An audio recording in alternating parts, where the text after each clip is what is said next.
That's it. If you keep my commandments, you abide in my love.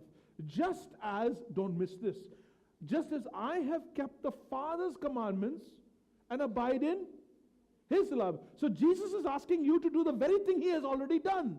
Jesus is asking you to obey Him, but He's obeyed the Father. Jesus is asking you to abide in Him. He's abided in the Father. When you obey Him and abide in Him, who do you land up obeying and abiding in? God the Father, because the Father and I are one.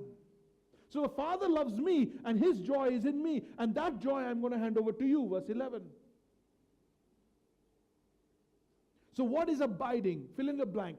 Abiding is obedience to the commandments. Abiding is obedience to the commandments. Why do I want to obey God's commandments? Love. Love is the motivation for obedience. Write it down. Love is the motivation for obedience. So, for God to be glorified, Christ needs to be fruitful.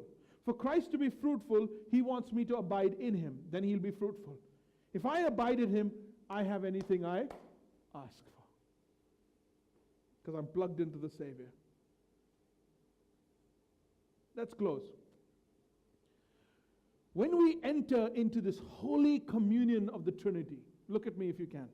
When we enter into this holy communion with the Trinity, we become beneficiaries of their joy and abundance. There is great gain, there is victory, there is satisfaction, there is peace, all rolled in to being in the Spirit. So God sent Jesus.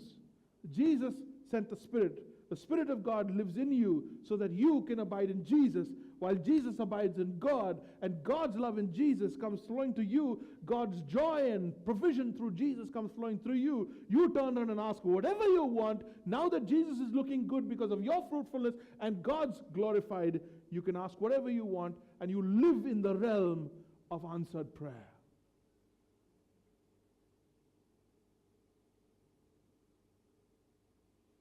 Abide in me and I in you, and then ask whatever you will, I'll do it for you. Jesus is not giving you an offer.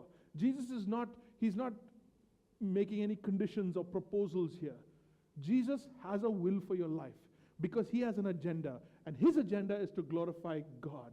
And He's saying, I saved you, right? Now, if you love me, get on the bandwagon with me, get on the ship with me, get on this thing with me, and do with me what I want to do for my Father. I want to love my Father. Come love Him with me. Connect your life to me.